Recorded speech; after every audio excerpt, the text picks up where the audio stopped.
become best friends? Yep! Hey guys, I just had the most amazing conversation with Jeff Mauro, the Sandwich King. It was awesome. I felt like we were best friends by the end of it. We talked about everything from childhood, eating food in Chicago as we grew up, and the Food Network. Everything was awesome. Jeff, it was amazing to get to know you. Welcome to my kingdom. I am the Sandwich King. Nobody knows sandwiches better than next Food Network star winner, Jeff Mauro. Let's build our sandwich. And he'll take you to a whole new level of deliciousness. Very, very inexpensive ingredient. Yields a lot of flavor. Watch him griddle, dice, and slice as he whips up every sandwich imaginable. I'm in heaven. I'm in sandwich heaven, folks. Salud. Jeff Mauro is the Sandwich King. Coming soon on Food Network.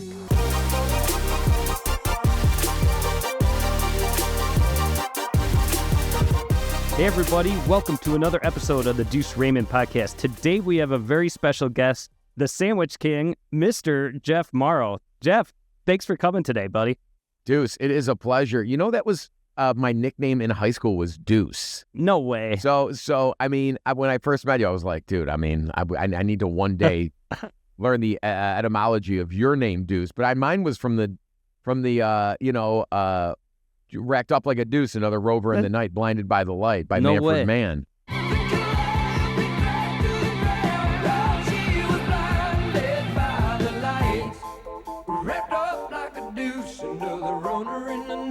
Yeah, which wasn't, I didn't like grow up in the 60s or 70s or whatever, but I don't know. Who knows? My dumb friends coined me it, but it fell off. After we graduated, nobody called me Duce anymore. It didn't stick. Yes. Unlike you.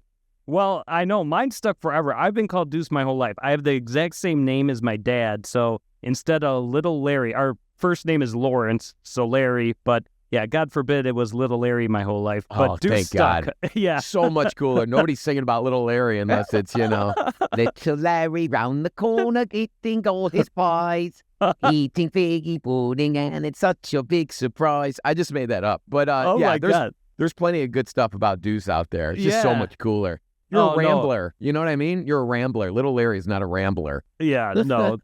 This is where we redeem our miserable lives. It's time to start.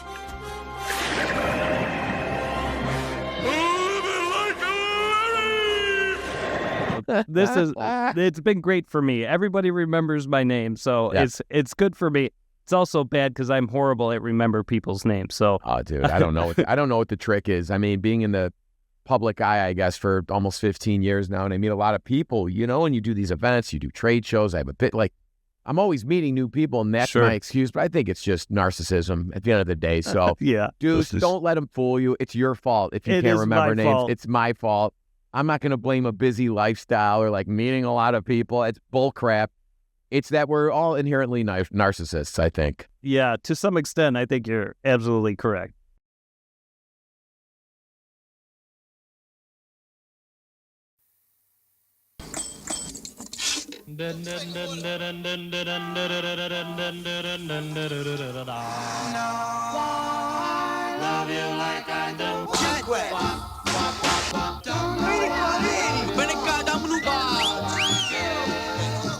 Robert De Niro in his directorial debut,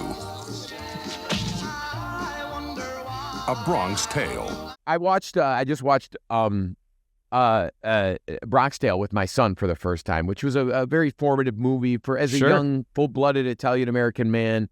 I remember going to see that on Thanksgiving with all my cousins. There's 12 of us went to the Norwich Theater and watched it because the adults were getting hammered. They were like, oh, we're going to go see a movie. My cousins could drive and they took us there. But it was so amazing, right? Seeing that as a kid and all that kind of really resonated with us. So I was like, my son's 16 and we watched it. Other than it's a great movie, Chaz Palminteri, just an amazing lesson. It's a good mafia movie because it's, really does focus on the, making better choices in life. And that's not always the greatest choice. But the takeaway I have, and this is to, bring it full circle, is that, Duce, nobody cares. That's what Sonny says. Nobody cares. So you must be pretty upset after the Yankees lost. Bill Mazeroski. I hate him. He made Mickey Mantle cry. The paper said that the Mick was crying. Mickey Mantle? Is that what you're upset about? Mickey Mantle makes $100,000 a year. How much does your father make? I don't know. You don't know? See, if your father can't pay the rent, go ask Mickey Mantle, see what he tells you. Mickey Mantle don't care about you, so why should you care about him? Nobody cares. Nobody cares if you remember their name or if they don't. If they do, then, you know, maybe they're just fooling themselves. But that's something I try to think about and tell my kids with is like, they're so worried about what their hair looks like or what their jeans look like and stuff. And I'm like, nobody cares. You're way more concerned about it than anybody else. Yeah. Again, because we're just all thinking about ourselves, you know, at the end of the day. Not to get so philosophical right at the top of this podcast. But let's talk. I want to talk about how, when you grew up, what was the food scene at your house? What was the Mauro family? Dude. No good? No, it was great. I mean, it was just, we're all obsessed. You know, I have 3 siblings. Really? We're all, not that we're like fighting over food. We never did not have enough food. You know what I mean? And a lot of people's like food obsession, I think, sometimes comes with like, I need to get the last slice. I need to get all that. Like, we had it. It was around. And it was always good. And, you know, you grow up with ants, plenty of ants. I think, you know, the more ants you grow up with, the more you're obsessed with food. I think it's a direct correlation because, you know, they're just such, you know, the matriarchs in my family, right? They cooked, and they cooked abundantly and well. So we always enjoyed it. But for me, it was like, I remember like going to like a wake or a funeral. And I was like, what's the spread going to be like after? I mean, is there like going to be a tray of subs in the basement of the funeral parlor? Biscotti? I don't know. Like, we go visit our aunts on Taylor Street. Not like my dad's sisters, but like second cut, you know, aunts that they all grew up on the same block on Taylor Street. So it's like, there's like 4 of them. And I was like, oh, I don't want to go to that aunt. That aunt doesn't have nearly as good food as the other aunt. You know, it was never about the destination or the journey. It was like, what are we eating there? And that's the main focus. What's for just dinner? Like the anticipation of pizza as a kid to me was like, oh, a sport. I was like, so like how people love watching sports, and you see these kids and the baseball, and they're on the bike, and they got the backpack and the 2 bags and the 2 bats sticking out. You know, I mean, kids obsessed with sports all over America, right? Yeah, all over the world. Me, it was like my sport was comedy, was like performing, but also like that's what I spent my time doing. But man, like my passion, my hobby is food, you know, always. There was this pizza place where I grew up. So I was born in Chicago, but then shortly after I was born, my parents moved up to Wisconsin. But nice. Where I grew up, Wausau, Wisconsin, there was this small pizza place called Sam's Pizza. And they did Chicago-style tavern pizza, which is not common up there. But it was amazing. Sam's Pizza, the best. How far, Wisconsin, north were you? So Wausau, back in the day, it seemed like it took 6 days to get up there. But it's like 3.5 hours north of here. All right. And it's right in the middle of the state. And anyways, they cut the pieces into bite-sized pieces. And every slice, every square had a piece of sausage on it. That's it. That's just how they... And it was best. like, how many of these pieces could I eat as a popcorn. kid? Popcorn. It was amazing. Just like just throwing them in. Yep. I would be swallowing those things like ibuprofen, like Advils. I was like taking them, and just not even like. But I love that, right? I mean, that's the pizza. You know, you're probably like you've been seeking out. Yeah. Where you live now? You're in the suburbs, right? I live in Itasca. The closest to that I've had is Marie's on the Marie's. It's like on. Trying to think, it's on more of the west side for sure. Okay. But it's in the city proper. It's in the city proper. Oh, Marie's Pizza and Liquor. Yes, right. Yeah, that's the one. That's the closest I've had. It's pretty close to it. But yeah. Oh, pizza is awesome. It's this sauce, you know. I mean, like, you know, My idea of pizza was something you grab, you fold, and you run with, you walk with. You could take it, you could put it in your back pocket and eat it later. Pizza is a way of life. It really is, and it's a wonderful, free way of life too. It's all I've known since I was a little boy. It's all I want to do, and I just love it. I'm in New York half my life, I feel, and it's like constant battle about pizza and stuff. And I think what breaks. You know, I feel like I could come at this argument in this debate from a very experienced and educated background as far as, you know, spending so much time. Like, our sausage is just better. It's just like, it's better. The cheese is better than what they knew in New York. And I know they got the dough and the water and you have New York slices but like the culture behind let's say Midwest, because I do include Northwest Indiana. I mean, there's great pizza places. You say you go 5 hours in a, northern, eastern circle from the city of Chicago, you're going to find great, food. I mean, it's like, and you just have better ingredients, I think. And I always say the difference between like pizza on the coast, or, I mean, I would just say New York, New Jersey, is that I'll leave Connecticut out of it because that's its whole day. Like New Haven's like brilliant. But I'm talking about New York slices. It's always eaten on the go. It's always, served on a sloppy paper plate, and it sits in a window and gets reheated, and you get it. And it's like, to me, it's a quick. There's so many good ones. There are good ones. I'm not saying there's no good ones, but when you eat pizza in Chicago, right, it's either in your home at the table on a Friday night, you rip open that bag, or you go out to the pizza joint and you get a pitcher of beer, a pitcher of pop, and you sit with your family and you have it like a 2-hour day, and the pizza goes on the pizza table in front of you, and it's risen up, right? And it's presented to you. And is there anything, first of all, when you walk into a pizza place, the smell, it's delicious. Right? It's just like, we live by Bertoli's right here, and we'll take our dogs to the park, man. And when the east is blowing, I've lived in smelling distance from Johnny's Beef. Oh my God. My favorite pizza place around here is Bertoli's, one of them.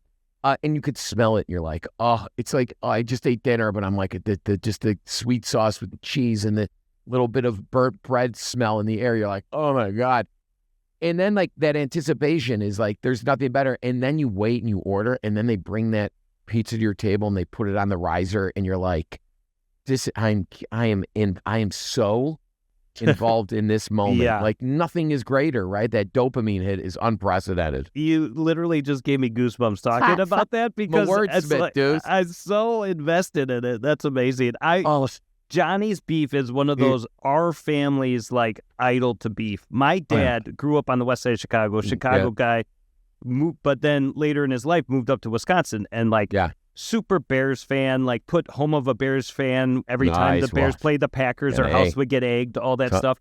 But when he came down to Chicago, I live down here. My uncle, Sweet Baby Ray, lives down here. Yeah. He would not come to our house first. He would drive from Wisconsin 4 hours straight to Johnny's. Like that was not even a question to him. Like that's the first place he was going. Oh my God, I feel like I got a duck with this crown. This is probably the #1 most requested Sandwich Kingdom review that people have wanted, and that is Johnny's Beef, North Avenue. Go check my other Sandwich Kingdom reviews for all the other joints up and down this block, but it is it's legendary. This place is probably the #1 most well-reviewed, most visited, most well-regarded legendary beef stand in all of Chicagoland. I grew up coming here, went to school across the street. Lorenzo went there. We're fortunate ones because we grew up right close to Johnny's Beef. I got myself an Italian beef combo, sweet and hot, juicy, cash only. Still? Cash only, Emily. I'm sure everything's by the book and above board in there, Emily, but cash only, so come prepared. I got an Italian ice, small, no cap. Why, Emily? Why? Because then you get a little extra on top because there's no cap. Damn right. And I'm sure we'll find some lemon peels in there. And this, it's summertime on the strip here when you see the discarded lemon peels up and down North Avenue here. Put that down. I'm not going to ask them to cut in half. You come in there, you know what you need, and you order quickly. And you pay cash, Emily. Combo. What's a combo? For those of you who don't know, it's an Italian beef sandwich with sausage on it. And they do live charcoal grilled sausage. You can smell it.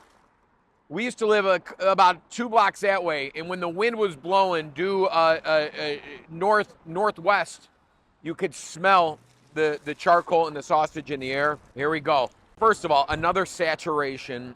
That is a mark of a really well-crafted beef. They make their own beef in-house. I've shot here before. So they have these big braziers back there. You see that look at that little guy peeking out the sausage. Charcoal grilled sausage. Look at that. It's standing up. I know who makes their sausage. I know where they buy their beef. They do not skimp on those things, and you can tell. That is the best Italian sausage at probably any beef stand you'll get. Emily, it's a tremendous amount of giardiniera in there. Very thin, very soft, sweet peppers, crunchy giardiniera, thick cuts, They don't use Mauro Provisions giardiniera, and that's fine with me, because this here is a great beef sandwich. It's spicy today. Woo! I'm blowing up, and that's hot Italian sausage there, Em. You come here, there's no seats. It's a true beef stand. There's never not people in line ordering. That's how you know it's a good joint. Turnover, churn and burn, right? I say it all the time, but like a great beef stand is a busy beef stand. So don't ever let the line deter you. They move quickly, come with cash, come ready to order. Don't sit there and flump for around. They got hot dogs, they got beef sausage, hot tamales, fries, shakes, and pops. That's it. I'll tell you nice, I think I said that. This beef is super hot. It's a classic. I almost wish I didn't get so much giardiniera on there. It's so spicy, Emily. I'm starting to sweat. It's perfectly greasy. I got beef grease all over my hands. Let's give it Emily, this is solid 5.79 Chicago Star points out of 6. This is a high beef score. This is one of my favorite beefs in the world. Can I give you a little scoop here? Yeah, let's hear it. This is new news, and it's Okay. Now I have not. I'll be honest. I haven't been in. I was in right at the chain. Okay. And I love Johnny's, and I understand the switch. Okay. But what I've learned, and then I went back in my memory, and I'm like, yeah, this is correct. And I saw some pictures too to refresh me, because I took some pictures when I was in there, because I was doing a shoot with Emily, and we did a Sandwich Kingdom review there. Okay. Is that they switched from charcoal, do their sausage? No, they didn't. To a Gemini gas like tabletop. No, they grill. didn't. Yeah. Uh-oh. Now, I mean, to me, that was the smell, right? You get the beef smell, but Yeah. that smell was the char. Well, that's what made them special, for sure. I mean, Juicy Combo Hot was the money sandwich there. It was like, I mean, and it's like you get that almost like what I like. It's just so char hard. Yeah. It's charred hard that it's almost like crunchy on the exterior, and you give for that, sure. You get that It dynamic was like a layer texture. of the burnt, like through it, but then it would be soaked in the juice, so you would still get it. It was perfect the way it was. And you of all people know that fine, you can get a good char and a gas. I'm not like, every restaurant you've probably eaten a grilled steak at is run off gas. Oh yeah, a gas burner, but like there is something about the like, charcoal. Maybe it's mental, maybe it's I don't know, but it's to me, spiritual. I have coal-fired pizza, or I have a New Haven style coal-fired oven. It's like grilling. It's grilling over briquettes versus. I mean, at home, I feel like you can feel the difference. So Definitely. I know I'm kind of bummed out about that, but like in this world, dude, beef is so expensive, and they make their beef in house. And if you're gonna try to, bend with the times and pivot from, bottom line from the food cost perspective, what's gonna go for? What are you gonna compromise first? The beef at Johnny's, or how you cook? Same sausage. I know mixer sausage. Yeah. Same everything. It's just they switched to that. It's just probably labor and even the cost of the just dealing with it. It's a mess. A mess. Yeah, you're probably paying 2 guys to. I mean, what does that take? So I'd rather have them not fool with their perfect beef, and the bread and the ambiance. The bullet holes in the glass is. Hey, listen, it's a vibe, right? It is a vibe. Best known as the Sandwich King, Jeff Mauro has garnered quite the following over the 10 years since he won Season 7 of Food Network Star in 2011 and walked away with his own Food Network show. On his self-titled series, the Chicago chef is famous for recreating some of the most mouth-watering sandwiches across the country, from Philly cheesesteaks to crab cake sliders. But Mauro wasn't always the successful chef and TV personality that you know him as. His path to Food Network stardom took a lot of twists and turns, from originally pursuing acting in college to opening a chain of fast casual sandwich restaurants a few years ago. Yes, believe it or not, Jeff Mauro didn't always know he wanted to go into the food world. In fact, acting was his first love. Let's talk a little bit how you got started. So you grew up in Chicago, and you were always kind of in the performing arts. What kind of led you? Were you really into food as well at that point? We talked about, the experience with the pizza and everything, but is that something, as you grew up, you kind of thought you wanted to be in the food business in some way? Yeah, totally. I mean, to me, I was always a performer. That was that was my sport. Most kids played baseball, soccer, football. I was on stage at 3rd grade, and I loved it, and I excelled at it. Nice. And I was like, this is my sport. My dad, my mom, my mom's Galewood, my dad's Taylor Street. I mean, they didn't grow up with, performing arts at the forefront, Yeah. My dad was all about it. I mean, he's like, my son's on stage. He loved seeing me in the dumbest plays possible. He just loved seeing me perform. That's so I was very awesome. fortunate. When I started working, I started getting my first paychecks around 13, 14 years old when I worked the Taste of Chicago every summer for Tuscany, and I'd flang beefs and sausage and fried ravioli for probably 6 years, and I'd worked for Phil Stefani. I wonder if we were there at the same time, because I was working the Sweet Baby Ray's booth. Yeah. Dude, my wife worked for Eli's Cheesecake, too, right behind us. I didn't even know. I mean, we were kids, obviously. Yeah. Dude, so you were there probably. Yeah, I mean, how old are you? So I'm 44. I'm a few years younger, I think. All right, I'm 46. Let's go slow down with a few years younger. It's 2 years younger, Duce. Hey, no cutting! You gotta wait your turn like everybody else. No, I ain't old like you. I ain't old.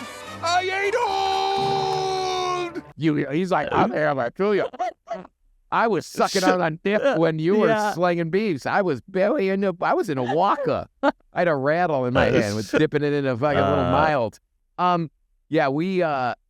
I love that. So like that gave me the taste. Wasn't it like the best? I mean, for me, it was like the people watching there is unmatched. And that was the heyday. That was when like the 3rd of July was people were jumping in the. It's not the same anymore. No. Oh God, no. It's like a shadow. We were right behind Harold's Chicken. So they had their 10 double wide deep fryers lined up there. They did change the grease one time. It was green. By the end of it, it was the sanitation was questionable. I bet the wings tasted better at the end than they did at the beginning. It's like it's a fermented oil. It was. I mean, it was to me. It was sales, right? I learned like the art of kind of like barking, and I love that. I love to try to get attention with my mouth to get people to spend money. I was like, this is fun. This is sales, right? And then you'd exchange, you'd have an exchange with this person, and you'd have a line, and you're churning and burning, and like we wouldn't assemble it. We would literally like pass through the food to the people and collect the tickets, which we'd put in like these big Rubbermaid, right? Whatever, big bags. 30-gallon big bags. And then a couple handfuls would wind up in your pocket. So bad. We were skimming up it was like casino. Traded beer for sandwiches and everything. How much trading? Do we rainbow cone? We're like, I'll go get a rainbow cone. Let me get a. Yeah. I remember because you guys did the riblet sandwich, right? Yes, the boneless rib. Boneless rib with a cornmeal dusted bun kind of thing. Yes, 100%. Jeff Mauro. Yeah. Jeff Mauro knows his shit. That's the sandwich king, buddy. Oh, boom. I'd be like, hey, because our toasted ravioli. I mean, we were popular too. Yeah. The smell, right? Again, is that we had charcoal grills for the sausage, and the beef gravy mingled with that charred sausage smell in the coal. It was like a homing beacon for people. Oh my God. And then they'd have deep fryers too, and we did breaded, frozen, right from the brown bag, toasted ravioli with like warm marinara sauce. So it was like I had a boat of toasted rab at my station the whole time. I'm eating. I don't know. And that was like 3rd of July, and when like you could watch the fireworks, and when everybody would be fighting with each other, literally and figuratively, just trying to get like a good seat. We were like, secure. It was awesome. Yeah. Awesome time. It was a lot of memories there for sure. So then I did that, and then I got my first job at 15 official during the year, not just for the whatever week or so of the taste at a place called River Forest Market in River Forest. It's where we lived, and that was right on Lake Street. And I worked for the butchers, and they were so mean, and they like chain smoked, and there was sawdust on the floor. It was awesome, right? And I was like, I love this. I love washing dishes. I did. I love like listening to the radio and like washing dishes and scrubbing fat off cold, hotel pants. Like to me, I was like, I'd rather be doing this than like, I don't know, a camp counselor. That So I did that, and then I got that didn't last too long because it was a terrible job. Then I moved to the deli down the street, which was like a block away for $5 an hour. It was like an upgrade, and then that was I was off to the races. Then I worked there through high school, and then I went to college, and I went to for communications, and I was the steward for my fraternity.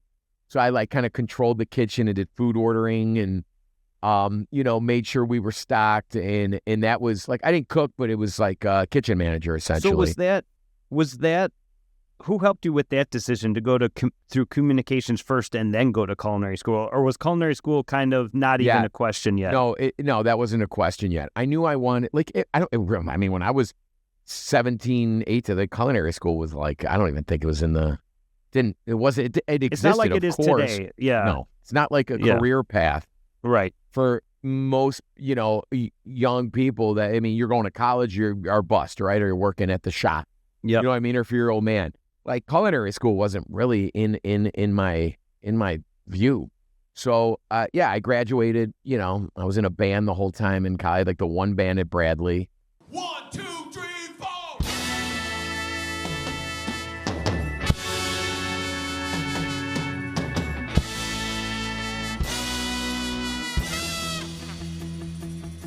You got so many loved ones, got families galore, got millions of offspring banging on your front door.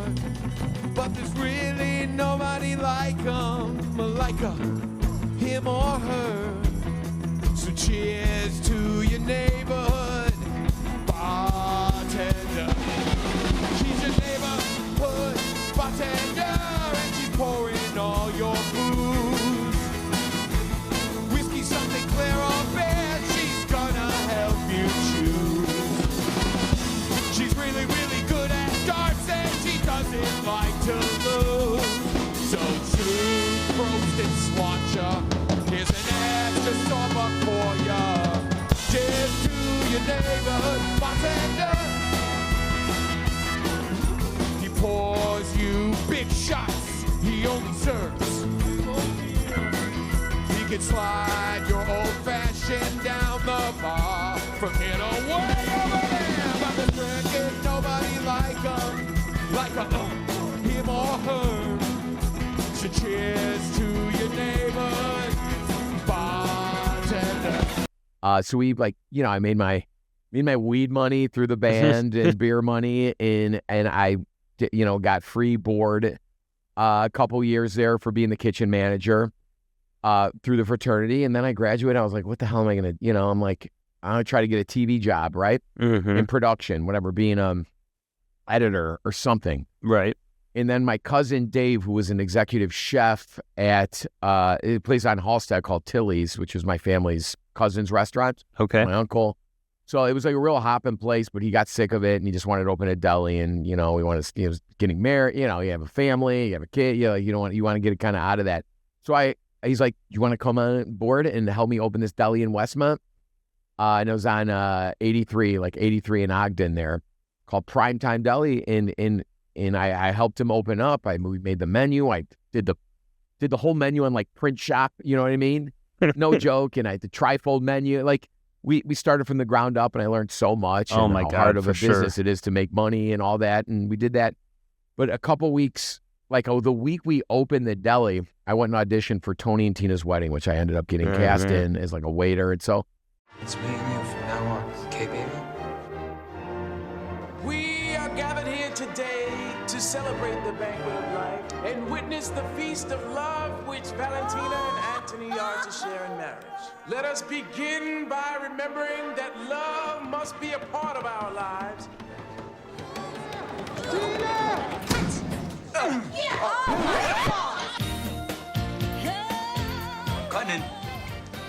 I'm cutting in. I can't stop thinking of you. What happened to you? Why are you here all of a sudden? What, too busy at the bar? Take pictures. I'm paying you to take pictures. Come on, buddy, raise your glass. He's the cause of all this. I know it. Everything's over, T. Our marriage, our wedding, everything. What's with the long faces? This is supposed to be the happiest day of your lives. Oh, get out of here. Back then. Yeah! We did it, baby! I kind of did both those four things until I moved to LA. And then I moved to LA with my wife, who's a nurse. And she got a good job out there, a contract job that kind of moved us out there. Yeah. I mean, it was my request. I was like, I think we got to go to L.A. My cousin's out there. He wants to make a cooking show. So that's kind of why we went. Okay. Luckily, a nurse, she was my girlfriend back then, or fiance. Mm-hmm. And we went out there, and I ended up like trying so hard to make it in the entertainment business, filming stuff, editing stuff, all my own cooking show concepts. And it just kind of failed. And so after a couple years, I enrolled in culinary school to, learn the craft for real this time from the kind of ground up, through all the fundamentals, of like French training. That's what I tell people. In culinary school, you really get down to basics, and it's a great foundation for anybody. Even if you never worked a day in the hospitality industry, if you have all those foundations, you'd be a badass cook at your house, and just understand actually what's going on and why Did you go? Did you go to culinary? Yeah, I went to Kendall for sure. Okay. It was a great experience. I loved it. I mean, I was too old, I think, to go and like do a whole nother couple. So my program was 1 year, which was perfect for me. Yep. Because I already had a good knowledge. I mean, I've done it professionally. I just needed to learn the mother sauces and learn, better baking skills. And I mean, it was invaluable. And it's, I graduated. I worked a couple more weeks in the restaurant I was at, where I did my externship at. That I loved, but my wife's like, I want to go home. I want to start a family. Enough is enough with this shit. You got this degree. Let's go home. And then while I was in LA, I started auditioning for Food Network Star, actually. Okay. And then I almost made it right after we moved home to Chicago, which was like, well, I did it. I made it. Yeah, I moved home. But I didn't get on for, three more tries after that. And then I finally got on. And then the rest is, I think Jeff has a lot going for him. I think guys are going to like him. I think that women are going to find him endearing. What I love about him is that he's grown comfortable and been finding a way to make humor organic. He's a really gifted entertainer. I think that's an unusual thing to find in a cook. I think we could have fun imagining sort of what frontiers he could conquer in TV, on stage. I think he's got a lot of potential. All right, guys, that's it. Somebody's going to get their own show. Are we comfortable with our decision? The person we've chosen to be the next Food Network star is Jeff. Congratulations. This moment is beyond anything I could ever expect. Hey, I won. I know my family's proud of me, and I set an example for my son. I came in here with an immense love for sandwiches, and that carried me through this competition. And now I can entertain millions of people while giving them knowledge through the world's greatest food. You see the stars? I feel blessed. Not many people can see their dream come true. Say cheese. Say cheese. He's just like his dad. I know, he's on the counter.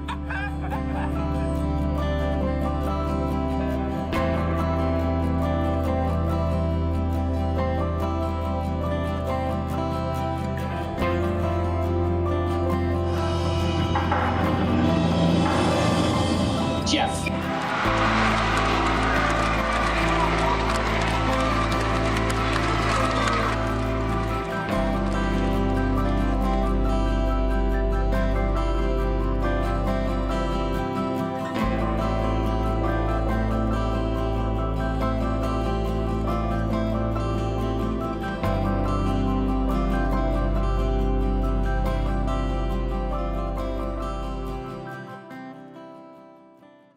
When I was in culinary school, they were coming around and doing auditions and stuff like that. So really, I'm still waiting for my phone call back. Good luck with that. Yeah.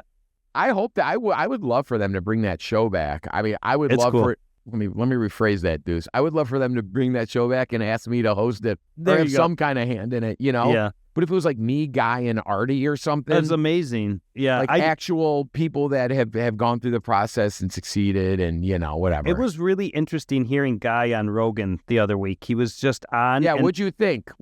I was deep down, Duce. Be honest with me. Deep down, I thought I was impressed because I didn't know how far along Guy was in his career before he started the Food Network Star. And I didn't know he actually had that success and he was going along on his own path. Now, obviously, he's at a different level now because of the Food Network and he stuck with it and everything like that. But I thought it was, I mean, I listened to Rogan, he's interesting because he talks about everything, whether it's the pyramids or aliens or, different chefs he talks to. It's an interesting show for sure, but I thought he did good. I thought it was, I listened to the whole thing. I didn't think Guy got a fair shake. I think Joe was kind of locked out right at the beginning of the interview, and I don't know if he was tired or disinterested because he's unfamiliar with our world, right? Of celebrity chefdom, which maybe, I think he was kind of ignorant to it. You know what I mean? As someone who's so well versed on a myriad of topics, and right. I love Rogan. I listen to him all the time. I love from top to bottom. I think he's brilliant. You know. So but I just thought he was off his game or didn't care. Either one of those things have to be true because it wasn't a great interview. There was, and I was like, I was so excited. I was like, all right, let's talk about my world, right? I'm like, there's only like 15 people that, I know Rogan always talks about, there's only 500 comics, and I did stand up for many years too. Oh my gosh. When I was in LA, before LA, when I was in Chicago, during Tony and Tina's years, all that stuff. I hated it, but I did it because I knew it was like a muscle I needed to kind of get work in that out. practice. But let's talk about like how many food chefs, TV chefs there are. It's only maybe 2 dozen. I don't know. I mean, Food Network, then you add in PBS and then maybe a little Bravo there. There's they very all come few to Food at Network the top, eventually. for sure. I know. Yeah, So I there's was very like, few. it's Guy Fieri. I mean, like, I don't know. It was like, so like, really? He's just I think you're too invested in it.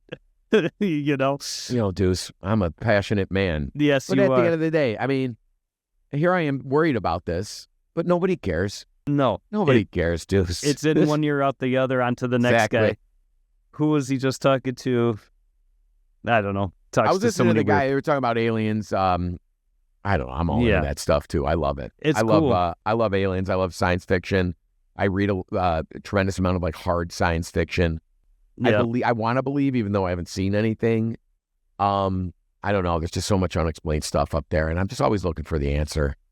Dude, I don't know what it is. I need something. We're gonna die, and we're gonna figure it out. So, like, I'm a little impatient for that. Yeah, I need to know before. I don't want to die and then figure it out. We can't talk. Can't have a podcast about it then. In the world of food entertainment, Jeff Mauro is an undeniable success, but it's a different story when the cameras are off. From watching loved ones battle illness to enduring countless professional failures, Mauro has faced plenty of hardships. Winning Food Network star may have been a uniquely impactful accomplishment that catapulted Mauro from relative obscurity to national stardom, but landing a spot on that fateful show hardly happened overnight. In fact, Mauro failed multiple auditions before landing the spot that propelled him to a Season 7 victory. So let's go through a little bit of the Food Network experience. I really want to know, like, who helped you along? So just go through kind of the Food Network star part of it, and then, like, as you get into it, who was, like, showing you the ropes? Who'd you look up to? Who kind of mentored you? The experience of Food Network Star, which was a reality competition show where I was gone from home for 2 months, without any contact, or TV, books, and how music, old were you movies. at this point? I was 31. Okay. 31 when I went away. It's 2011. Okay. So yeah, that was 15 years ago. I went out there, and it was a job interview. I mean, that's what it was. You win the show, you win a show. That's it. No money, no nothing. They pay you not to be on, there's no payment to be on it. Nothing. It was a gamble. I had to kind of put a pause on my job. I was the private chef for Guaranteed Rate, which is now Rate, I guess. And I was at their corporate headquarters, and I had like 2 cafes, and it was a great job because I just kind of somewhat my own boss. I had creative freedom, and I interacted with people every day while prepping, while serving, while cooking, all that stuff. Because it was a big kind of open kitchen where all like the coffee and the vending and all was in that same room. So they would come and be like, Jeff, what are you making today? And I'd serve like 200, 300 people a day. I still have like friends from I see people all over that I used to serve. And so I had to say my wife's was nursing, an oncology nurse. And she's like, well, I mean. He lived in LA at the time of his first Food Network star audition, where he had originally moved to pursue a comedy career before eventually studying at Le Cordon Bleu. After failing his first audition, he left Los Angeles and moved with his family back to Chicago. There, he began devoting himself to a full-time culinary career while still making some time for comedy on the side. Finally, after 2 more Food Network star failures, it was his 4th audition that changed everything. He told Chicago Parent, "Some people are like, what does it feel like to be an overnight success?" And I'm like, I was 32. I lived in Los Angeles 4 years and failed in my own city for 4 to 5 years, so it wasn't an overnight success. By the time I got cast on it, I was so fed up with auditioning for it, and I'd given up at that point. So I was like, this is my last hurrah. After this, I'm done. I'm going to open a deli. And so I went and did it, and I took it seriously, right? I was like, I'm going to be a soldier. I'm going to do this thing. I got there, and it was miserable. For Jeff Mauro, landing a spot on Food Network Star wasn't a golden ticket to happiness and self-satisfaction. In fact, Mauro called his time on the show miserable in an interview with M Magazine. Not only were he and his competitors forbidden from extracurricular activities like reading or watching TV, but Mauro said he found it difficult to spend 2.5 months away from his wife and son. Furthermore, in a Reddit AMA, he outlined even more serious issues with his living conditions during that time. Mauro wrote, "A couple of the housemates insisted on doing all the cooking, regardless of what the rest of the house wanted. It was so stressful in the kitchen, and after we'd got done with a 15-hour day of competing, the last thing I wanted to do was compete in our home. It was a mess. People wouldn't clean, or they would cook all the food for one meal." Well, that's the plight of the TV personality or whatever. Out in New York or LA? It started in New York. It started in LA, and then 6 weeks in LA, 2 weeks in New York or something. It was wild, dude. My wife didn't even know I flew from LA to New York. She was not happy when she found out. How dare you don't let their spouses know? I have a 1.5-year-old at home that I'm getting on a plane and traveling transcontinental. It's crazy. So, the whole show was competing, waiting, boredom, living in a house with 15 other, strong personalities, we'll say. Oh, my gosh. Crazy, 24-hour filming. It was a different era. It was... I don't remember. Was that horrible. Part of the show? Was it like Jersey Shore in the... No, yeah, there was fights, and there was after interviews in, not even interview rooms, but there was all these little pods we had to do. Go talk to Chris over here by the fire. Yeah. Or, and then you're like, oh, I don't know if I'm going to make it tomorrow. It was just, dude, I almost gave up a couple times because I was so homesick. I was so fed up with being out of, you can't tell a 1.5-year-old that you're going to shoot it. No comprehension of, daddy's going to go try to achieve his dreams by competing on a reality show on Food Network, Right. So I did that. Thank God I won. Thank God. Okay. Now we're going to add our graveyard dirt. So we have some sandwich cream cookies here that we pulverized. And we're just going to make that beautiful spooky dirt. So kind of give it, some texture, if you will, some topography. Yeah, beautiful. Okay, so next we're going to do a little, some green sprinkles here for the grassy part. Okay. All right, give it a little depth. This reminds me of that graveyard cake that we made one time. Next, we have our flesh-eating worms. Gotta have the worms. Gummy candy worms here, of course. Next, we need the tombstones. Here we took these these long sandwich cookies, and they make food-grade silver spray paint. We used this on our pumpkin cake last year, if you guys remember. So you can check foodnetwork.com for that. Boom, look at that. Let it dry, and you got these tombstones right here. Oh, I sprayed it in your mouth, I remember. Remember you sprayed it in my mouth? And then we got some bones here, right? And Where'd you get the bones? The bones are just little candy bones here. Oh, that's cool. You can eat them. They're totally edible. And of course, this is what our finished product looks like. Come on down here for our very spooky graveyard chocolate pudding. And we got some candied skulls here that go with the bones. Yeah. You got everything. And don't forget to add a little more texture for the dirt from when the zombies come up from the dirt. Yeah. It happens all the time. So I'm Thriller. gonna let you do the honors. Do it.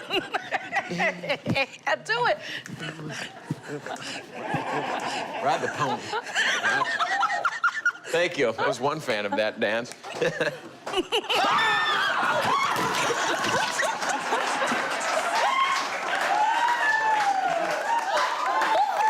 You okay?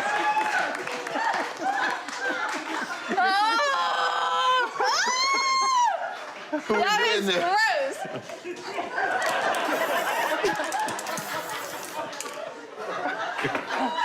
I hate hate you.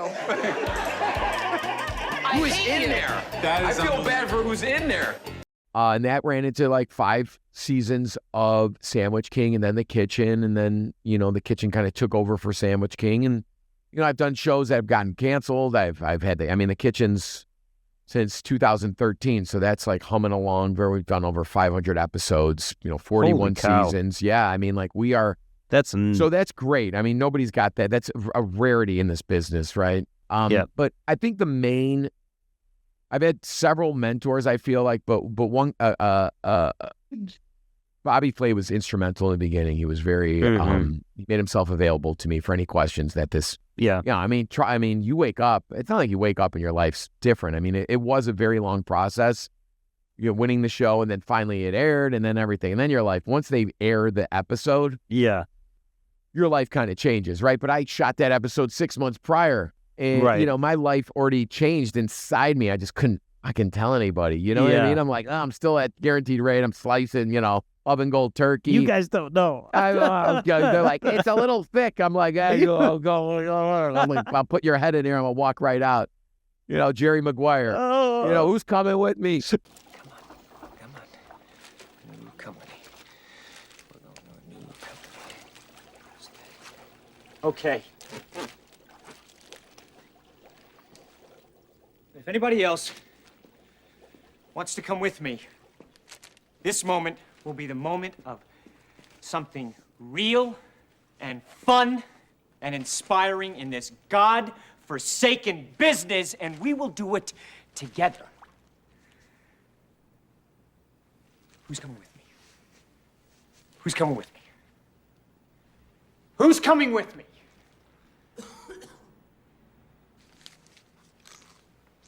Who's coming with me besides Flipper here? So that's like, so awesome. It was like a superpower, right? Because I was like, you know, in like the owner, the CEO, and I see him everywhere. I mean, he's a very strong personality. Ask anybody, but he would ride me so hard sometimes. And after that fact, he knew I won, even though I didn't tell him, you know, because it was a severe breach, which almost got me fired, essentially. There was a leak, I guess, to one of the, you know, local news morning shows. Seriously? And I think the leak came from my boss, who just told people I won, even though. So it was a very stressful last day of work, because I was literally on the conference call with like the company's legal and Food Network's entire business affairs department about like, what are we going to do about this? You breached your NDA. We charge you $750,000. That's, you know. So you're like, oh my God, I just started. Now it's all over already. But it was like, that's got to be stressful. I loved having Holy that, like, cow. you know, someone would complain about something. I'm like, you know, I can, you know, dice in a fucking sweet potato. I'm like, I swear to God. And by that time, by the show, the funny thing that people dig that surprises them is that even the time the press release came out of who was on the cast of Food Network Star Season 7, not only did I know I won, but I also filmed my first season of Sandwich King. Wow. So I had this wrapped up inside me, and I was like, I couldn't wait to just unleash it on the world. And so once I did, I was, you know, you're like, oh my God, you're getting whisked away to do the Good Morning America out of nowhere and do Rachel, and like you're doing all these morning shows on a kind of a press junket. Yeah. And you're just meeting with people. It was like crazy. I went from like, you know, driving around to literally getting driven around in New York and all over. And it was so exciting. But again, it's such a different time than it is now, I feel like, too, because the Food Network was humongous, like ginormous. I mean, it's still big, don't get me wrong, but there was no social media, there was no influencers, there was none of that stuff. It was the thing. In culinary school, like even before culinary school, but definitely in culinary school, we would all gather around, watch all the Iron Chefs, watch the next Food Network star, it was like the only thing. If you wanted to be in the know with what's going on with food, you watch the Food Network. I mean, it's crazy. It makes me so sad. Yeah. I'm like, is it over? You know how often I discuss with my wife, I'm like, is this it? Got 2 years left, maybe 3 years? Like, are people watch? I mean, are people? I know my ratings. I know there's a lot of people still watching Food Network, like traditional linear television, as we call it. Not even streaming our shows. You know, like people tune into our shows DVR our shows, and they watch the shows. A lot of Food Network audience still does that. But these kids, if you judge it by younger people, obviously they're locked in their phones watching, 20-second snippets of, violent recipes, like violent cooking. Yeah. And that's fine. And like, how do you Only evolve pans. as only pans? Exactly. It's like, let me throw this onion in a pan and it's magic. I feel like, oh God. And it, whatever, maybe that's just me get off my lawn type thing, right? I'm an old curmudgeon yelling at a cloud. But listen, we paved the way for these little shits. Yeah. And and they've everyone I've met in the influencer world or creator world has been extremely nice and everything. Oh yeah. But I've done things in the creator world where I've like maybe moderated a panel or something like that. And guess what? Like Food Network people, we know how to talk really, really well in public, in an audience, or to camera. Sure. You know what I mean? It's personality based. So this is where I feel confident too, because like, I don't know. I still think there's so much value in what Guy does and what Bobby does. And what, all of my friends on the network have honed their skills through this violent career, right? Of either, coming up through the food industry. Yeah. Or being chefs. You talk to Jeffrey Zakarian and Alex Hornacelli about their lives as cooks and chefs. The 4 decades of from Lyon to New York to LA, like it's insane. And that comes with a wealth of stories. And I believe a honed ability to connect with people, You can't make it in to that level, I think this level, without having something, And I'm not citing the creators. I think they're spreading the gospel of great food, and I think that's the most important. As long as people pay, as long as we pay more attention to what we eat and what valuing cooking over ordering. I love it, But like, I feel like even if the Food Network went away, I mean, were we gonna like? I don't think the talent's gonna leave, right? I think there's always gonna be a place for it somewhere. Whether it's probably gets moved mostly to streaming or whatever, but I think there's still a format for those type of, 30-minute shows. People are still going to want to digest that, but I think that it's really cool to see what you're doing and to see Zakarian and Manit and everybody and Bobby and everybody, Giada is really good at it, is moving that to Instagram and TikTok and using their skills that way to keep the personal brand going. You guys have a job as long as you are putting yourselves out there, That's so true. It's up to you, I love making TV though, man. I love it. I hate it and I love it, right? It's such a process. It's such a laborious process. It can be bloated, right? But it's like so many people coming together for those few moments, and it just, even like, listen, right? Again, I tell my wife, I'm just as insecure as I was when I was a chubby third grader on stage. It's like, it's what drives me, the insecurities, I guess. But I'm like, always like, oh, I gotta get fired. But like, even if that happened, if Food Network went away, look at like Netflix, right? Like, look at all, I mean, like, I would love to host a show on all that stuff. But right 100%. Now, when you watch a food show on a streamer, it has a different heart to it than a Food Network show. I feel like I'm biased. Like, maybe I am biased, but like there's something always a little off, right? That they're not there. Even though there's a lot of the same production companies maybe producing a streamer show as they would on Food Network, but it's like the executives at Food Network, like a lot of these people have been in place for a long, long time that are making the overall, creative decisions at the network, at least from like a show by show basis, what we call the EPs on a lot of these shows. And they make it look, and there's a standard involved there that I'm really proud to be a part of. And I'm like, I'm still old school, basic cable guy. I love it. I love walking in and they're like, would you like, could you get a cup of coffee? You like breakfast yet? I'm like, I've got some coffee, Americano. Right? You sit and you get your makeup done and you friendly and you talk to I love it. There's awesome. Always like, 5 60-year-old guys from Brooklyn running cameras, right? And they're just like, we have a different, rapport with them. And then you talk to a PA who's just trying to like, I just want to make it. I want to be a producer. I want to be a camera, and then the camera assistants who just want to hold the camera. But all they do is hold the cable.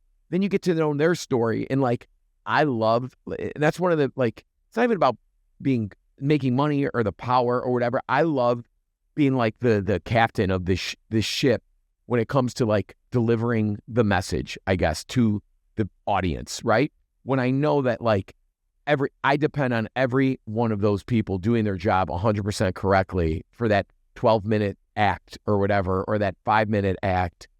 And it's like, to me, it's just like it's like a sport, right? I didn't play a little baseball, but like that's like, to me, like, you know, a lot of you know, hardworking people coming together. And I think when they pitched you the kitchen versus like doing a traditional cooking show like Sandwich King, what was your feeling? Were you all in 100%, or were you like, this is kind of weird, I don't know if I can do this? I was like, I can't wait to be a part of this.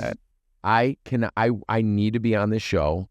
This is what I've been kind of, right, like a talk show format, variety in a way, right? Not just like what we call stand and stir, which are cooking shows, right? In the kitchen, we call it like ITK shows or stand and stirs, where it's you and the camera, maybe you get a guest on, someone comes in.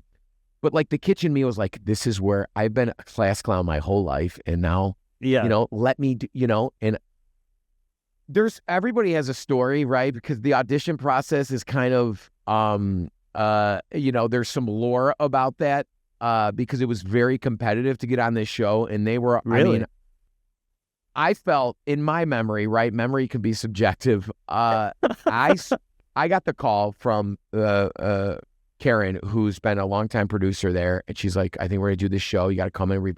But like, I pretty much had the show. Sonny, as well, had the show, and it was, I think they were going to build around that. Because, you know, I feel like at that moment I had you know, I had I had 5 successful seasons under my belt of a cooking show, so I can obviously cook and talk, but it was like, how are they going to cast the other one? How are they going to get along? So there was multiple days. I only went to one day. Everybody else to get like bust in, and there was like 30, 40 people in a room. Really? Newscasters, comedians, other food people, HGTV people, house people, property people. Like, dude, it was a room. Like, if you dropped a bomb on it, there'd be like, no more basic cable television stars. It was like, no more. So it was like, okay. And then I did a test with Jeffrey, Katie, and Sonny, and I think Marcella was there too during that test. And it was like, they already knew that, like, they peeled us off. And this, I think I came in on the 3rd day of auditioning.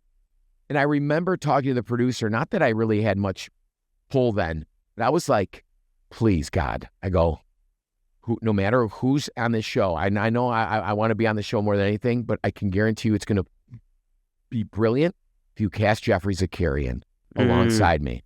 I go, I feel it. Did you see us up there? We didn't invent this dynamic. I mean, it's been the funniest thing in media since Shakespeare, right? The straight man and the wacky dude.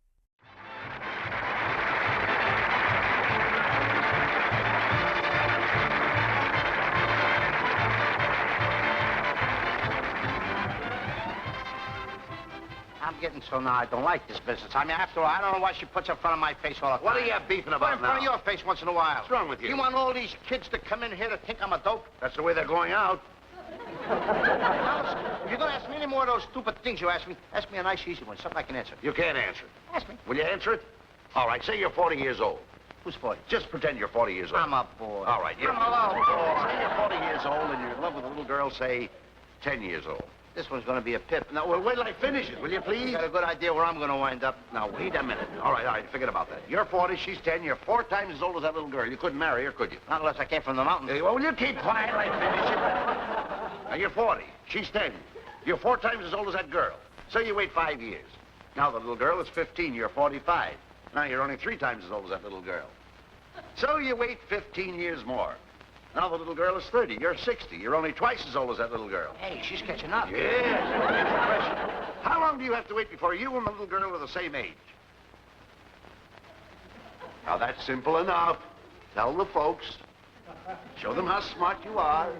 I think the whole thing is ridiculous. What's ridiculous about it? I mean, after all, if I keep waiting for her, she'll wind up older than me. What do you mean? I mean, she'll wind up older than me, and then she'll have to wait for me. Why should she wait for you? I was nice enough to wait for her. What are you talking about? Well, if the girl wants to marry me, she'll wait for me. Marry? Yes. Do you know this girl? No. Why should you marry a girl you don't even know?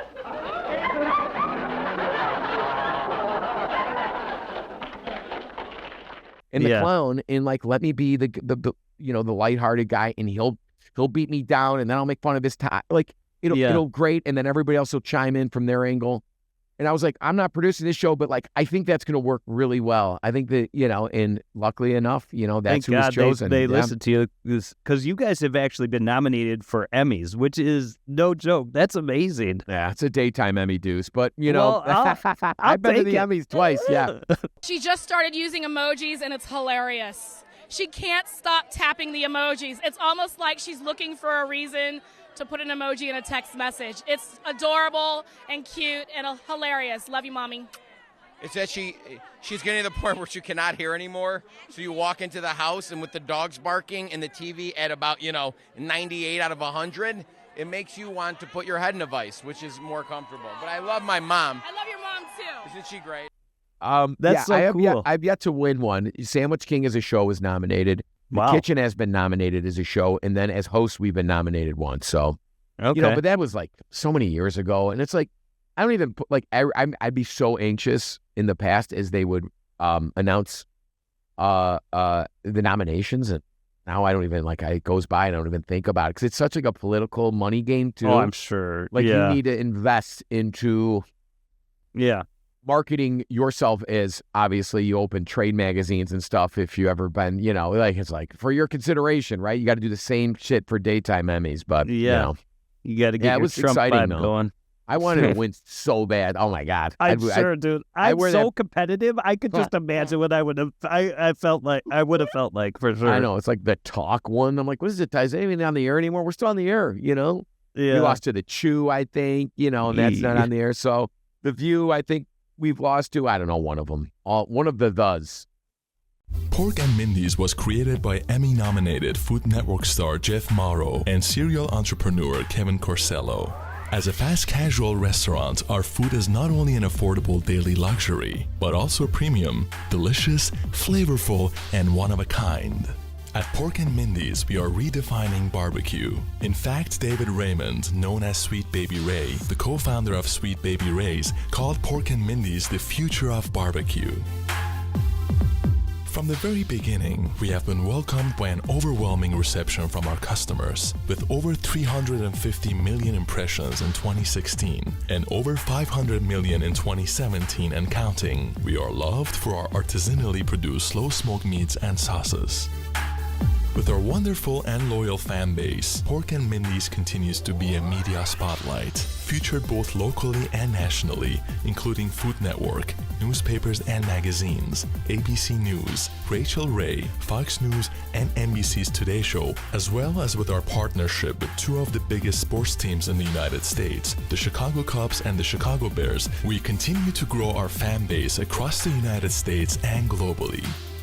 At Pork and Mindy's, we aim to satisfy our customers every time they try our food. Our key ingredients are produced at USDA-approved commissaries.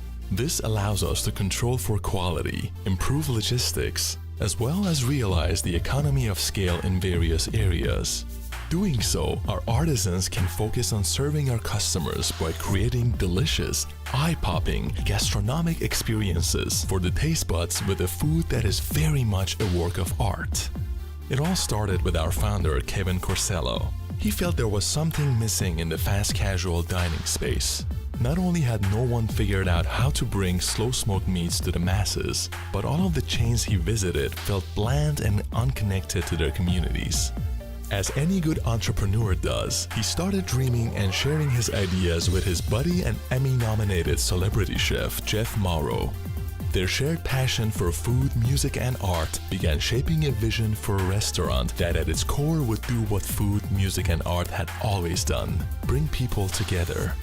With this underlying mission in mind, the two pals began crafting a restaurant that would celebrate their passions for unique foods while highlighting their colorful personalities and humor.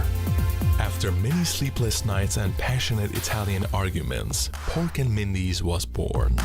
What happened let's talk a little bit about Pork and Mindy's, because I know I was so excited when you opened that place because it had a barbecue vibe where our restaurant was rolling. I'm like, this is good for business. Like, this is big time. But then, things just didn't work out. Can you talk about some of the lessons you learned from that? And I'm just going to open another restaurant here, hopefully next year. So I know we talked about it at the NRA. Yeah. I'm like, you sure? Yeah, everybody says that. Yeah, but of course. But what are we going to eat if, where are we going to eat out if people don't keep opening restaurants? It's not impossible. That people say, is it the best investment? No, it's not the best investment. The hospitality industry works on very small margins. If I just wanted to get rich, I would, invest in real estate or do something else that's focused only on making money. This is about a passion, what I want to do, something I've thought about for a very long time. And, the Sweet Baby Ray's brand only goes as long as my uncle's alive. And then we have to, because we sold Sweet Baby Ray's to Ken's Foods. And when we sold it, we retained the rights to use the name for restaurants and catering, but we can only use it if either my dad or uncle are 51% owner. Whoa. And my dad had passed away 3 years ago. So Uncle Dave isn't going to live forever. I wish he would. How old is Uncle Dave now? Uncle Dave is 70, going on 71. Oh, I bet you guys got him in like a hyperbaric chamber. Yeah, right. He's taking care of himself. He's got a nose hose. He's got everything. He's like at the, Yeah. He's like, you ever see that one Netflix series about the one guy who's trying to get younger? You know what I mean? Yeah. Like gives himself like peptides and stuff. Your Uncle Dave is Uncle Dave's going to live forever. What's his name? Brad Johnson? Yeah. Or something like that. Or Ken's guy is going to whack him. Yeah. Right? So right. Either way, this is a great true crime podcast. I smell, right? So anyways, so we're going to start working on the Duce's Wild brand. Nice. And that's the plan, is open the first Duce's Wild restaurant. But as I was getting ready for the interview, I'm like, that's where we met, I think, at your Pork and Mindy's restaurant. I think probably the CEO. I think you talked to. I remember a bunch of conversations. I do remember meeting you, and it was, listen, dude, like that was my first kind of, giving up my name and likeness. And trying to leverage on some of your success. Right? And putting my name and likeness in the hands of somebody else, right? Mm-hmm. Granted, I had a lot of control over the menu and the food, and I think it was a very creative menu. Mm-hmm. I stand behind all those. I think I still meet people on the street. They're like, oh my God, I loved, they loved certain sandwiches and their tots and all this stuff. I think it was a great concept. And what I learned is, in order to grow, right, and eventually make money or scale or whatever, you got to sell a sandwich. You can't. I think we were built on brand equity, which was a lot of my brand equity was a part of that. And then that was sold to the Cubs and the Bear and all these things. And we're doing all these partners. And it's like, but when are we selling sandwich? Why don't we go, can we sell at least sandwiches for a year and show maybe that we're breaking even before we start, I wasn't in these investor meetings. I never drummed up any capital from anybody, and anybody who's been burned by that, my ex-partner or the company, whatever, knows that, like, I was there selling the brand, you know what I mean? Like, to the public, or selling food or making food or working at the restaurant, which was like my favorite parts. When we were like humming in the beginning and it's like stressful and you're, just trying to figure it out day by day and get better. And then my problem was like, then I got to leave for 2 weeks to go film, you know what I mean? Or I got to leave every 3 days, or and it's like, so then I have to trust in others. So what I took away from that, other than not making a damn dime, and learning, and getting in some, difficult conversations after the closing of it all, and kind of being, a little sideswiped as far as, me not knowing that the end was even near, or that the end even happened. I was like the last to know, and I was on a plane. It was like terrible, and I was like flying from the Middle East. So I was like, he's like, you're so trapped, right? You can't do anything.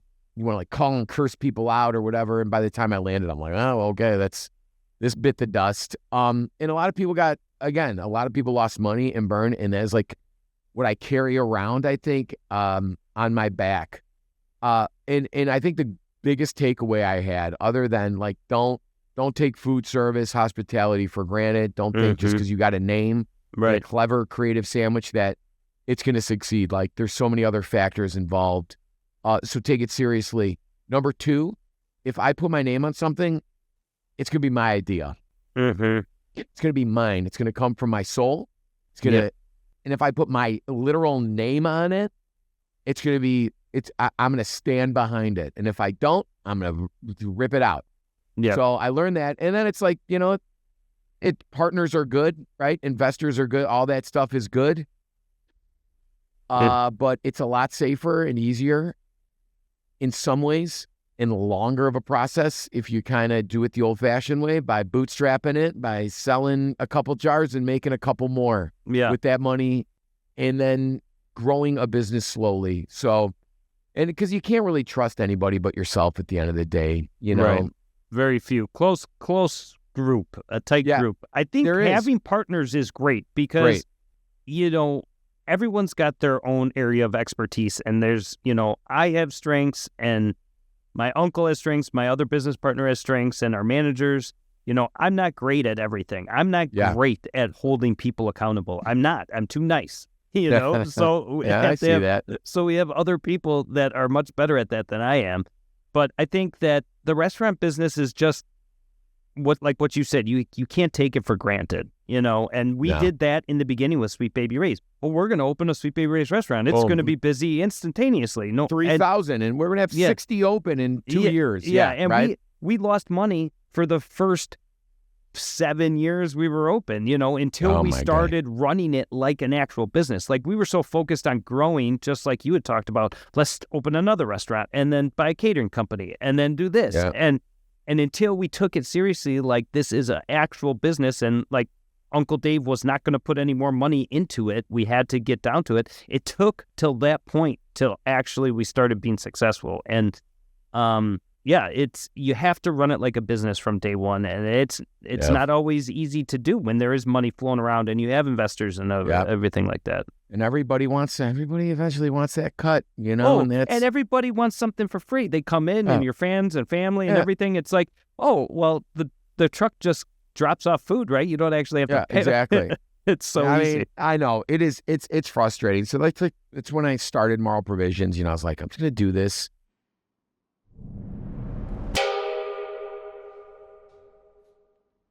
You have to talk to us, damn it! What do you think I am, an idiot? I'm not saying anything without my lawyer present. You are the lawyer. Exactly. So where's my present?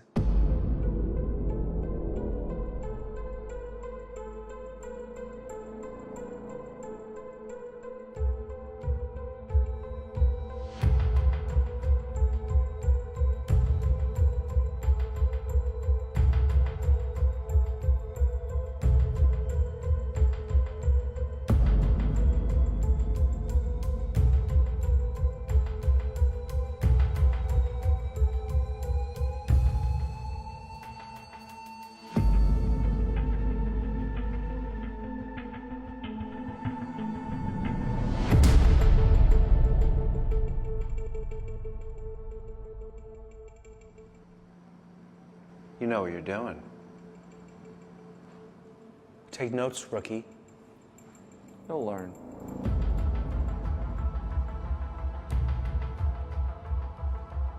I like the rapping.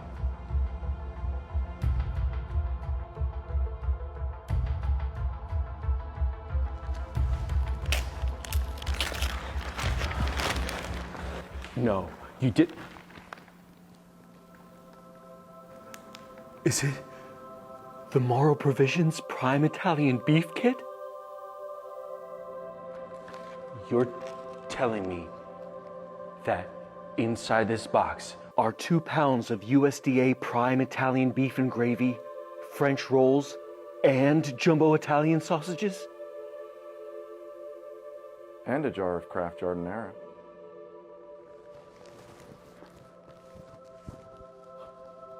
I'm sorry. Honey, yeah, I'm coming home. I'm so sorry, but I've got a date, and her name's Honey G. Whoa! What about your client? What, this guy? He's guilty as hell. Just check his hands. Bye.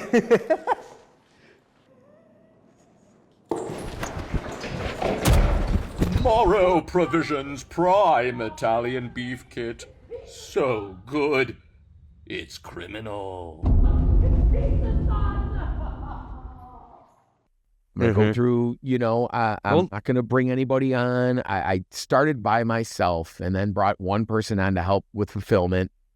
And, I didn't know nothing about consumer packaged goods, right? Yeah. CPG, right? Like, I didn't even know what the acronym stood for 4 years ago. And I'm selling this stuff, direct DTC, direct consumer, all these things. So I went from the restaurant world. I'm like, this might be a little easier lift as far, I'm not saying the CPG world is easy in any stretch, and I've learned that, and we do it retail, food service, and direct consumer. We have and licensing, a bunch of stuff happening. Yeah. But to me, it was if I don't have, I just didn't want, I hated walking into the restaurant and being and my soul would be crushed because either there'd be nobody in there or be busy and people aren't getting food enough, quick enough, right? And I'm like, who's, I know we're paying 7 general managers. Where's where's the training? So I was like, if I could just make peppers how I wanted them to taste and look, and I'm just going to sell them online. And that's where it started. And I remember we got our first, it was 2 pallets sold out instantly, right? Not instantly, over the course of a couple of days. Yeah. When I launched our hot, medium, and mild craft giardiniera, right? With Mauro Provisions. Sold out. Now I'm in this empty warehouse that's across the street from International Meats, who were my early kind of partner, kind of funded it in the beginning or whatever, because we were going to sell everything on their site. Long story, great. Yeah. We're still all friends, nothing. I bought them out for it was great. It was smart. It was funny you brought that up because I was just talking to our executive chef, and we just had gotten some Thor's hammers from International Meats. Oh, great, yeah. And I told him I was interviewing you, and he said, I think he's partners with them or something like that. A lot of people, we're very intertwined. Okay. I feel like when in the beginning, we were going to do more chops and steaks and all that, and it worked. Then I was making Italian beef, I'm making peppers, and I just ended up, I wanted to control, I'm like, I don't want, I saw it get into the partner territory, right? And I'm like, no, I'm going to do this myself. Thank you. We love them. We still buy meat sausage from them. They're the best. My cousin Dave, who I had the deli with in the 2000s, Top Butcher is his on Grand Avenue. So I actually got him in there with Johnny Scorza and everybody. They're great people. They cut the best meat, best prices, great people. But, I wanted to be more in the CPG world and less in the wholesaling, meats. So let's just clear that up for everybody. So right now you're doing Mauro Provisions, and what exactly are you selling through Mauro Provisions? My soul. Your soul. Yeah. No, so we're up to 12 SKUs of Chicago table staples, as we call them. So we have 3 giardinieras, craft giardiniera made with all the peppers, right? Banana peppers, orange habaneros, red jalapenos, green serranos, pimento olives, carrots, everything. It's just the most beautiful, vibrant giardiniera you've ever had, in hot, medium, and mild. And we have our Honey G, which is a pepper-forward, medium-spiced relish, but instead of packed in oil, it's packed in grade A honey. Wow. Comes in a small jar, and you drape it over things. It's just I just interviewed the Mike's Hot Honey guy. And, dude, that guy started. What about him? He screwed us over, too. No, he didn't. Yes, he did, dude. I don't care. I'm an open book. Should we get something for later, like one of those big pickles or a 3-bean salad?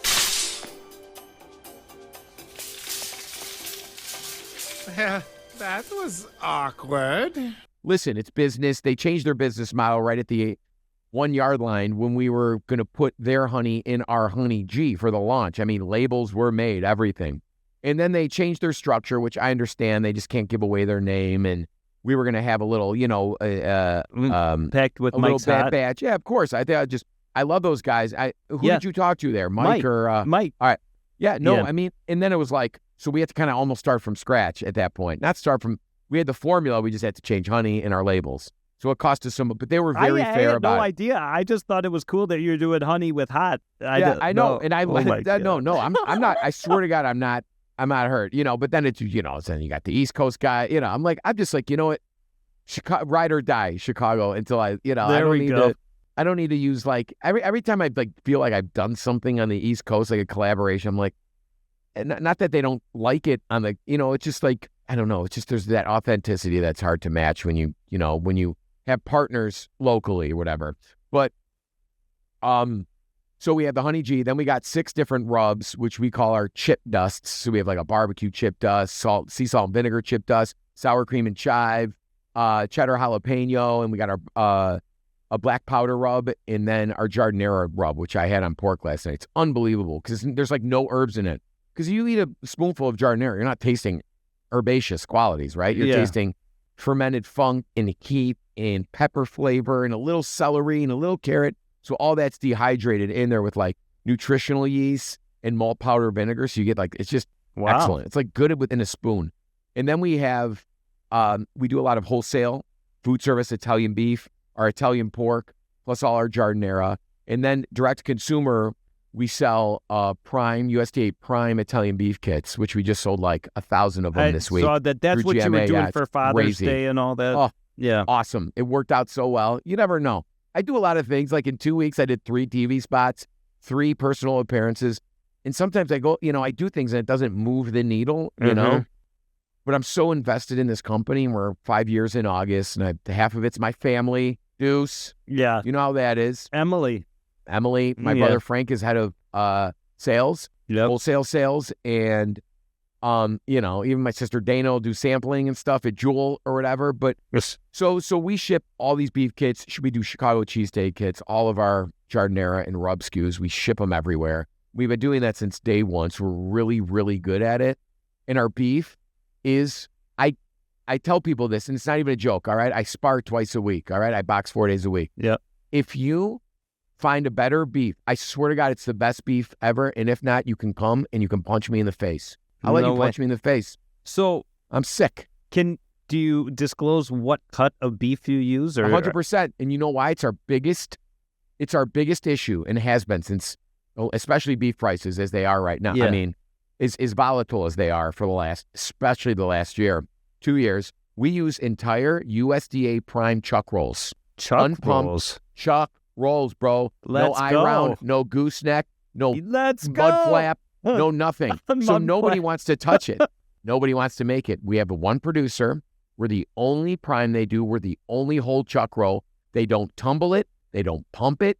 There's no saline salute. There's nothing in there. It's unadulterated chuck roll, high tallow fat gravy on the side, as thin as the slicers go, so it just disappears. It's like shabu shabu, like Wagyu. You know what I mean? Like, my instructions are like, dip it, 10 seconds, boom, put it on the Toronto roll, because we ship it with the Toronto roll. Our giardiniera, you get the Bonprezzi sausage, the international meat sausage, which may or may, they may or may not produce for one of the biggest beef stands in the world. That's all I'll say.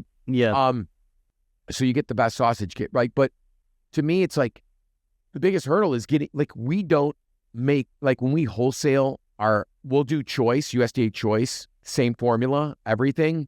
But instead of prime, we do choice for our wholesale customers. And that's still like, we're making sometimes 30 cents a pound on that. You can cut into choice steaks, and the marbling is damn near as much as it is on prime. Like, I try to explain that to people. Like, there's not that huge of a difference from choice to prime. And literally with the chuck roll, there's not a big, huge price variance too, because the Asian companies buy all the chuck roll for their hot pots and stuff. Costco, all their big box store stuff, like anything it's like shaved meat in a kit of some sort, you're getting frozen or whatever, even at the a restaurant, it's all chuck. So they'll buy millions of a pound at once, and it'll decimate the entire country's inventory. So then you'll go from $7 a pound, at least produced for our product, to 14, 15 overnight. It's wild. But I'm like, as long as I can sell it direct to consumer, I can control my margins a little better on that and make money if I have some value added items in the kit. But like wholesale, it's difficult. So we're just trying to like replicate it with different cuts, with still high grade meat. So like right now, our goal is to be, still be the best Italian beef available for the for home and wholesale. But be, instead of choice or a prime, we'll do certified Angus beef. So that's what we're working on right now with some producers. So hopefully will come out hopefully within 6 months with like a retail kit, like a true retail frozen item. For you get sure. a jewel or whatever with that's Mauro Provisions. That's so interesting to me because I'm thinking about doing some similar stuff with, doing burnt ends or pulled pork or something with the sauce and the rub on the side and doing some kits like that too. It's very interesting, and I'm so excited to try your products. I haven't tried any yet, so we'll I'll have send to you some. We'll have to I'll do a send swap. you some. We'll have to for do a sure. swap. I would love that. Yeah. I got like 1 minute. I got to go to Let's this Beers go. podcast at Dude. noon. I'm so sorry. We talked I could do this all day, dude. I know. That was a great conversation. Oh, we got Jeff into business Mauro. too. I was ready. I was ready to keep going and develop. I was about to cry. Duce, you're gonna have me cry. You're like Barbara Walters of Oh food my podcast. gosh. Dude, this was awesome. No, thank the you man, so dude. much. I appreciate it. Anytime, we'll talk soon. dude. Emily will we'll exchange stuff. So we'll get you a nice. Dude, you got to. It's the best, dude. It's I'm the best. so I stoked. promise you, dude. No, 5 this years is amazing. and counting. We'll follow It's up number and one. we'll get you all this content too. All right. All right. Thanks, brother. Thank you so much. Ciao. All right. Bye-bye. Bye-bye.